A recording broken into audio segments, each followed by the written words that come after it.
Hi guys, Rich at Enhance. Just going to quickly show you this Volkswagen Scirocco. So this vehicle's come to us today for heated seats, as you can see here. So original seats, power button just there. So you've got high and low settings. Currently high, centre is off or down, green light is low.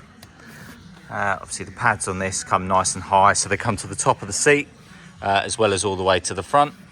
We've also added cruise control to this vehicle. So just down here, you've now got an additional stalk just on the steering column. Push on to activate, and then obviously while you're driving 30 miles an hour plus, push and hold up will set the cruise control. By touching the brake will automatically cancel, or you can just push and hold to accelerate, either hold it up to accelerate or down to decelerate. It does also have a speed limit function as well, so this is something that can be pre-programmed. You can set what speed you want it to limit at.